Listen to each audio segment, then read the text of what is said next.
सभ्यता क्लासेज के प्लेटफॉर्म पर आप सबका स्वागत है। आज हम स्टार्ट करेंगे राजस्थान सीटी 2026 के अति महत्वपूर्ण प्रश्नों की सीरीज, जिसके अंदर सबसे पहले हम भारत की राज्य व्यवस्था सब्जेक्ट को लेंगे। भारत की राज्य व्यवस्था सब्जेक्ट के अंदर हम भारतीय संविधान की प्रकृति पहला टॉपिक लेंगे। पहला टॉपिक के अंदर हम इम्पोर्टेंट क्वेश्चन करेंगे। जैसे कि हम भारतीय संविधान की प्रकृति का पहला टॉपिक लिया, तो हम पहला क्वेश्चन स्टार्ट करते हैं। भारतीय संविधान किस प्रकार का संविधान है? एकात्मक, संघात्मक, संघात्मक व एकात्मक दोनों, तानाशाही। तो इसका सही आंसर हो जाएगा संघात्मक व एकात्मक दोनों। भारतीय संविधान का निर्माण किसने किया? ब्रिटिश संसद, भारतीय संसद, संविधान सभा। तो इसका सही आंसर क्या हो जाएगा? संविधान सभा। फिर तीसरे क्वेश्चन पर चलेंगे हम। भारतीय संविधान कब लागू हुआ? 15 अगस्त 1947, 26 जनवरी 1950, 26 नवंबर 1949, 30 जनवरी 1950। तो भारतीय संविधान कब लागू हुआ? 26 जनवरी 1950 को भारतीय संविधान लागू हुआ। इसी दिन हम गणतंत्र दिवस मनाते हैं। तो अगला क्वेश्चन पर चलेंगे हम। चौथे क्वेश्चन पर भारतीय संविधान की प्रकृति है। भारतीय संविधान की प्रकृति है। प्रकृति का तात्पर्य है कि यहाँ भारतीय संविधान का स्वभाव कैसा है। भारतीय संविधान का स्वभाव पूर्णतः लचीली, पूर्णतः कठोर, अर्ध लचीली, अर्ध कठोर। तो इसका सही आंसर हो जाएगा अर्ध लचीली। अर्ध लचीली का तात्पर्य है कि ना तो ये अधिक कठोर है और ना ही ये लचीला है, अर्थात इसमें ना तो संशोधन करना इतना कठिन है और ना ही बहुत आसान है। फिर पांचवें क्वेश्चन पर चलेंगे हम। भारतीय संविधान की प्रस्तावना को परिचय पत्र किसने कहा? परिचय पत्र जैसे कि K Munshi, Subhash Kashyap, N A Palkhivala, doctor Bhimrao Ambedkar. तो जैसे कि दोस्तों इसको कैसे याद कर सकते हैं हम? परिचय पत्र किसने कहा? तो परिचय पत्र जैसे कि हम किसी बच्चे का नाम रखते हैं तो उसमें पहले परिचय पत्र निकलवाते हैं। तो परिचय पत्र में वो बच्चा रहता है जो स्टार्ट में पालकी में रहता है, तो परिचय पत्र का संबंध किससे हुआ? पालकी से। तो इसका सही आंसर क्या हो जाएगा? N A Palkhivala. छठे क्वेश्चन पर चलेंगे हम। भारत में शासन प्रणाली है राष्ट्रपति शासन प्रणाली, संसदीय शासन प्रणाली, तानाशाही, प्रत्यक्ष लोकतंत्र। तो भारत की दृष्टि से हम देखेंगे तो यहाँ पे संविधान निर्माताओं ने संसद को प्राथमिकता दी, तो यहाँ पे संसदीय प्रणाली हो जाएगी। और राष्ट्रपति प्रणाली हमको यहाँ यूएसए में देखने को मिलेगी, और तानाशाही हमको जो नॉर्थ कोरिया में जो किंग जोन उन भाई साहब है वहां पर देखने को मिलेगी। सातवें क्वेश्चन में चलेंगे हम। भारत में मताधिकार की आयु है 16 वर्ष, 18 वर्ष, 21 वर्ष और 25 वर्ष। तो इसका सही आंसर क्या हो जाएगा? 18 वर्ष। जैसे कि ध्यान रखने योग्य बातें क्या है? 61वां संविधान संशोधन के पहले हमारे भारत में मताधिकार की आयु थी 21 वर्ष, लेकिन 61वें संविधान संशोधन के बाद से 21 वर्ष से घटाकर कितनी कर दी गई? 18 वर्ष। फिर आठवें क्वेश्चन पर चलेंगे हम। धर्मनिरपेक्ष शब्द संविधान में जोड़ा गया है। धर्मनिरपेक्ष शब्द संविधान में जोड़ा गया है तो ऑप्शन नंबर ए 1950, 1951, 1976, 1985। तो इसका सही आंसर क्या हो जाएगा? 1976। जैसे कि यहाँ समझने योग्य बात यह है कि जैसे कि 42वां संविधान संशोधन 1976 में हमारी प्रस्तावना में समाजवाद और पंथ निरपेक्षता और अखंडता 3 शब्द जोड़े गए हैं। तो हमको ये ध्यान रखने योग्य बातें हैं। संघीय व्यवस्था के साथ एकात्मक सुझाव कथन किसका है? संघीय व्यवस्था के साथ एकात्मक सुझाव कथन किसका है? तो ये कथन किसने दिया? डॉक्टर अंबेडकर, कैसी वियर, डाइसिस, के एम मुंशी। तो ये इसका सही आंसर क्या हो जाएगा? कैसी वियर। फिर 10वें क्वेश्चन पर चलेंगे हम। भारतीय संविधान का प्रमुख स्रोत है अमेरिका, ब्रिटेन, आयरलैंड, उपरोक्त सभी। तो इसका सही आंसर क्या हो जाएगा? अमेरिका, ब्रिटेन, आयरलैंड, उपरोक्त सभी। जैसे कि दोस्तों आपको पता है कि हमारे संविधान निर्माताओं ने जब संविधान का निर्माण किया तो विभिन्न देशों के संविधानों का अध्ययन किया गया। इसलिए अध्ययन किया गया क्योंकि हमारे देश का संविधान बने वो अच्छे से अच्छा संविधान बने और जिससे हम बेहतर शासन और बेहतर व्यवस्था का निर्माण कर सके। संविधान सभा की 11वें क्वेश्चन चलेंगे। संविधान सभा की पहली बैठक हुई थी 15 अगस्त 1947, 9 दिसंबर 1946, 26 नवंबर 1949, 26 जनवरी 1950। तो पहली बैठक कब हुई थी? 9 दिसंबर 1946 को। पहली बैठक में ही हमने अस्थायी अध्यक्ष का चयन किया। फिर 15 अगस्त 1947 को हमारा देश आज़ाद हुआ। इस दिन हमारे देश की संप्रभु संस्था बन गई। 26 नवंबर 1950 को हमने संविधान को अंगीकृत किया। 26 जनवरी 1950 को हमने संविधान को लागू किया। तो ये चीज़ ध्यान रखने योग्य बातें हैं दोस्तों।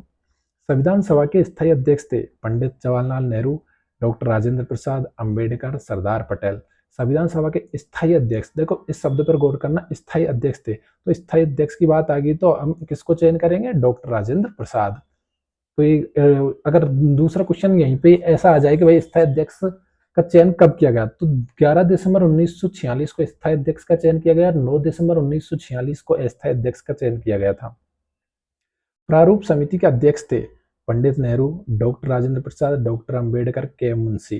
प्रारूप समिति, जिसने संविधान को लिखने का कार्य जिसके पास था, उसके अध्यक्ष थे डॉक्टर अंबेडकर जी। कौन थे, डॉक्टर अंबेडकर। तो 14वें क्वेश्चन पर चलेंगे अपन। भारतीय संविधान अंगीकृत हुआ 15 अगस्त 1947, 26 जनवरी 1950, 26 नवंबर 1949, 24 जनवरी 1950। तो एक अपने संविधान में देखेंगे 3 शब्द है, अंगीकृत, अधिनियमित और आत्मर्पित।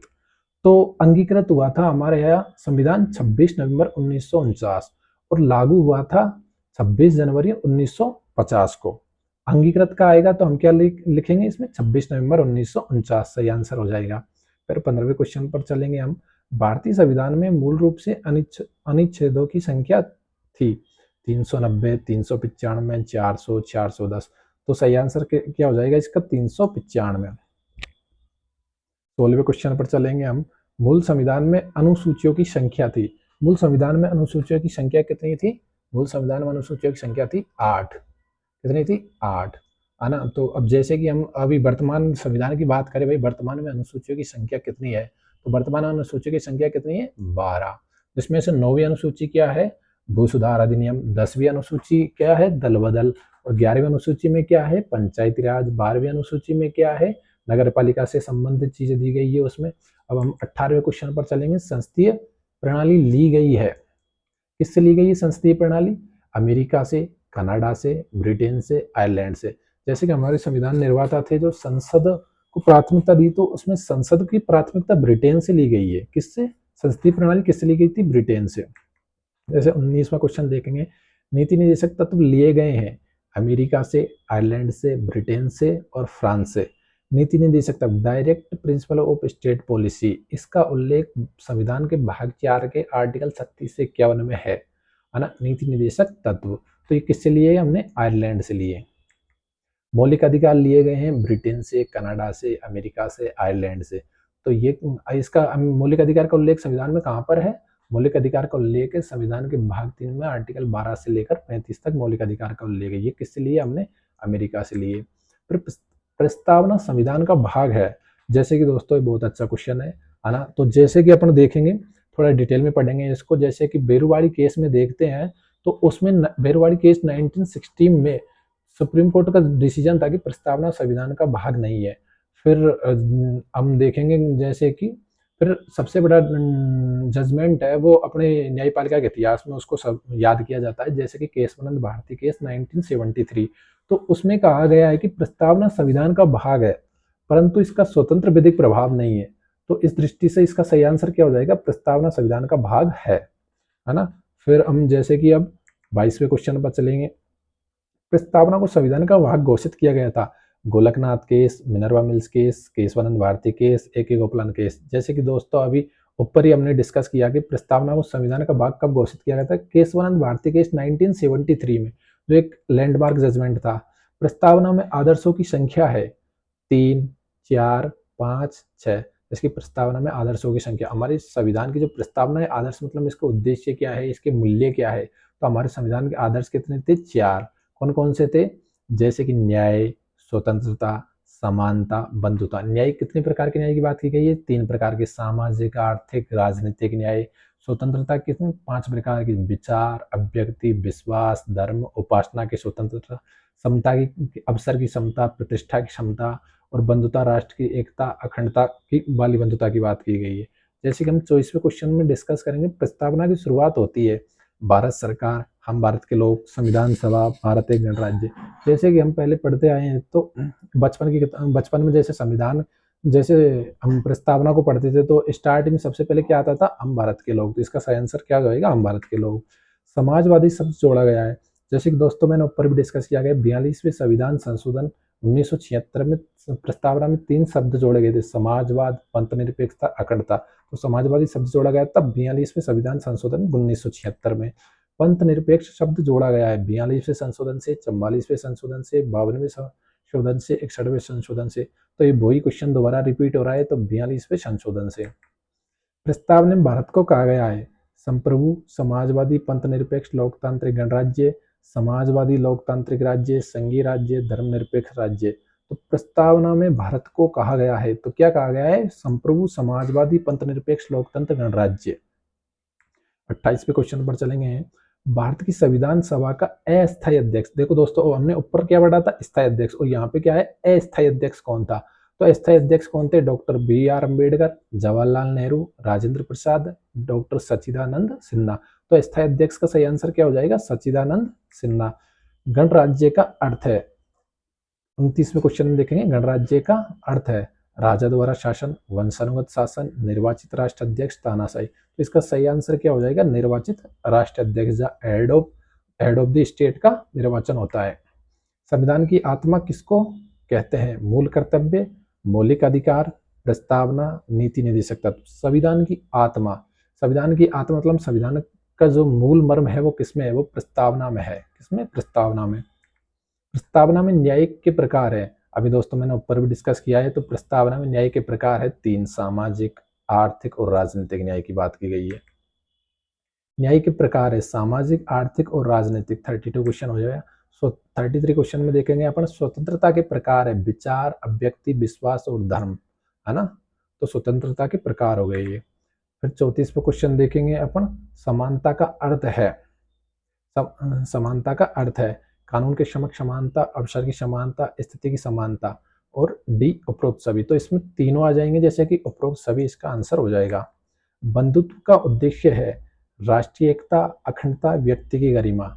तो डी इसका आंसर हो जाएगा, उपरोक्त सभी। भाई बंधुत्व का मतलब हम राष्ट्र की एकता, अखंडता, व्यक्ति की गरिमा सुनिश्चित करने वाली बंधुता की बात की गई प्रस्तावना में। तो इसका आंसर क्या हो जाएगा? उपरोक्त सभी। प्रस्तावना में संशोधन संभव है? नहीं, हाँ, केवल आपातकाल में राष्ट्रपति की अनुमति से। तो जैसे कि हम देखेंगे कि जैसे कि हम ए के गोपालन केस की बात करेंगे और शंकरी प्रसाद केस की बात करेंगे, और जैसे कि सज्जन सिंह केस 1965 की बात करेंगे, तो इन सब में बताया गया है कि भाई प्रस्तावना में संशोधन किया जा सकता है। ये सबसे बड़ी लड़ाई थी कि भाई न्यायपालिका बड़ी है या विधायिका बड़ी है। तो फिर एक 1973 का केसवन भारती केस है, वो एक लैंडमार्क जजमेंट है, उसमें प्रस्तावना के बारे में बताया गया है कि प्रस्तावना में संशोधन किया जा सकता है, लेकिन इसके मूल ढांचे में संशोधन नहीं किया जा सकता। मूल ढांचे का तात्पर्य है कि जो प्रस्तावना का मूल उद्देश्य है उसको नहीं बदला जा सकता, लेकिन इसमें संशोधन तो किया जा सकता है। तो इसका सही आंसर क्या है? प्रस्तावना में संशोधन संभव है। 37 क्वेश्चन में देखेंगे हम प्रस्तावना का विचार लिया गया है ब्रिटेन से, कनाडा से, अमेरिका से, फ्रांस से। तो प्रस्तावना का विचार लिया गया है अमेरिका से, हमने प्रस्तावना का विचार लिया है। लोकतांत्रिक शब्द का अर्थ है जनता द्वारा शासन, राजा द्वारा शासन, सैनिक शासन, न्यायपालिका का शासन। तो लोकतांत्रिक जैसे हमने बचपन में एक परिभाषा पढ़ी थी पॉलिटी की किताब में, अब्राहम लिंकन ने दी थी, जैसे लोगों का लोगों के द्वारा लोगों के लिए चुना गया शासन, जनता का जनता के लिए जनता के द्वारा चुना गया शासन। तो इसका सही आंसर क्या हो जाएगा? जनता द्वारा शासन। संप्रभु का अर्थ है, तो संप्रभु एक तो संप्रभु सुना होगा, एक संप्रभुता सुना होगा। तो संप्रभुता का तात्पर्य है कि एक देश के निश्चित भौगोलिक सीमा में जो राज्य अपनी शक्तियों का प्रयोग करता है ना, आंतरिक सीमा और जो आंतरिक और बाह्य सीमा में जो शक्तियों का प्रयोग करता है उसी को संप्रभुता कहते हैं। तो संप्रभुता का अर्थ है विदेशी अधीनता, आंतरिक व बाह्य स्वतंत्रता, केवल आंतरिक स्वतंत्रता, केवल बाह्य स्वतंत्रता। तो इसका सही आंसर हो जाएगा आंतरिक व बाह्य स्वतंत्रता। समाजवादी शब्द का उद्देश्य आर्थिक समानता, सामाजिक न्याय, राज्य का कल्याणकारी स्वरूप और उपरोक्त सभी। तो इसका सही आंसर क्या हो जाएगा? डी, उपरोक्त सभी। संविधान सभा को कुल समय लगा, मतलब संविधान निर्माण में संविधान सभा को बनाने में कितना समय लगा? 2 वर्ष 11 माह 18 दिन, 3 वर्ष, 2 वर्ष, 4 वर्ष। तो इसका सही आंसर क्या हो जाएगा? 2 वर्ष 11 माह 18 दिन। जैसे कि आपको पता है पहली बैठक 9 दिसंबर 1946 को हुई, जो अंतिम बैठक हुई थी वो 24 जनवरी 1950 को अंतिम बैठक हुई। तो इसमें कुल टाइम कितना हो गया? 2 वर्ष 11 माह 18 दिन। संविधान सभा का अंतिम अधिवेशन हुआ 24 जनवरी 1950, 26 जनवरी 1950, 30 जनवरी 1950, 15 अगस्त 1947। तो इसका सही आंसर क्या हो जाएगा? 24 जनवरी 1950 को अंतिम अधिवेशन, अंतिम बैठक हुई। इसके बाद में संविधान सभा को बंद कर दिया गया। फिर भारत को राज्यों का संघ कहा गया है? अनुच्छेद 1 में, अनुच्छेद 2 में, अनुच्छेद 3 में, अनुच्छेद 4 में। तो इसका सही आंसर क्या हो जाएगा? अनुच्छेद 1। अनुच्छेद 1 में कहा गया है भारत राज्यों का संघ, है ना। तो इसका 44वां क्वेश्चन देखेंगे अपन, संविधान संशोधन की प्रक्रिया ली गई है, जो संविधान में अमेंडमेंट किया जाता है वो उसकी प्रक्रिया कहाँ से ली गई है? हमने अमेरिका से, ब्रिटेन से, दक्षिण अफ्रीका से, कनाडा से। तो ये प्रक्रिया हमने दक्षिण अफ्रीका से ली है। प्रस्तावना में अखंडता शब्द जोड़ा गया है, जैसे कि ये क्वेश्चन अपन ने ऊपर भी डिस्कस किया है, तो बहुत इंपॉर्टेंट क्वेश्चन है और एग्जाम में बार बार रिपीट होता है, तो आप इसको ध्यान रखिएगा। 1976 में अखंडता शब्द जोड़ा गया है। भारतीय संविधान किस भाषा में लिखा गया है? किस भाषा में लिखा गया है? अंग्रेजी, हिंदी, अंग्रेजी और हिंदी और संस्कृत। तो इसका सही आंसर क्या हो जाएगा? अंग्रेजी और हिंदी। साथ में हम एक क्वेश्चन और लिख सकेंगे, इसके साथ में याद कर सकेंगे, जैसे कि भारतीय संविधान को हिंदी में किसने लिखा? तो इसका सही आंसर क्या हो जाएगा? बसंत कृष्ण बेद ने हिंदी में लिखा, है ना। 47वें क्वेश्चन पर चलेंगे। संविधान सभा भंग हुई 26 जनवरी 1950, 24 जनवरी 1950, 30 जनवरी 1950, 15 अगस्त 1947। तो संविधान सभा भंग हुई थी 24 जनवरी 1950 को। फिर 48 क्वेश्चन पर चलेंगे। मूल रूप से संविधान के भाग थे। अब ये यहाँ पे इस शब्द पर गौर करना है अपन को, मूल रूप से। तो मूल रूप से संविधान के 22 भाग थे। कितने भाग थे? 22 भाग थे। फिर वर्तमान में, अब पूछ रहा है ये वर्तमान में, पहले मूल रूप में पूछा था, मतलब जब संविधान का निर्माण हुआ था तब कितने भाग थे। अब पूछ रहा है वर्तमान में संविधान के भाग है, तो वर्तमान में संविधान के कितने भाग हो जाएंगे? 25 भाग हो जाएंगे, है ना। मूल रूप से संविधान के 22 भाग थे, वर्तमान में 25 हो गए। भारतीय संविधान का स्वरूप है संघीय, एकात्मक, अर्धसंघीय और परिसंघीय। तो भारतीय संविधान का स्वरूप की बात करेंगे तो भारतीय संविधान का स्वरूप क्या है? संघीय है। लेकिन अगर हम अन्य देशों से तुलना करेंगे तो इसका आंसर अर्धसंघीय हो जाएगा, है ना। संघीय और अर्धसंघीय में क्या अंतर है? संघीय में होता है जब संघ और राज्य, केंद्र और राज्यों को समान शक्तियां दी जाती है और अपनी शक्तियों को बंटवारा करते हुए वो अपना गवर्नेंस करते हैं। अर्धसंघीय वो होता है जिसमें राज्य को ज्यादा शक्ति होती है। एकात्मक वहां होता है जहाँ केंद्र पर ही अधिकतर पूरी शक्तियां केंद्र के पास ही होती है, वहां एकात्मक होता है। तो आप समझ गए होंगे भाई संघीय क्या होता है, एकात्मक क्या होता है, अर्धसंघीय क्या होता है। आज की क्लास अपन यहीं पे समाप्त करते हैं। आगे भी हम इसी सीरीज को जारी रखेंगे। आप सभी से अनुरोध है कि आप इस सीरीज को देखिए, अपने दोस्तों के पास भी शेयर कीजिए। ऐसे ही आप हमसे जुड़े रहिए। इसी सीरीज को कंटिन्यू रखेंगे, है ना। अब यहीं पर क्लास को समाप्त करते हैं। बड़ों का सम्मान करें, छोटों को प्यार दे, अपना व्यक्तित्व ऐसा विकास करें कि आप सही को सही और गलत को गलत कहने की हिम्मत रख सके। धन्यवाद। जय हिंद, जय भारत।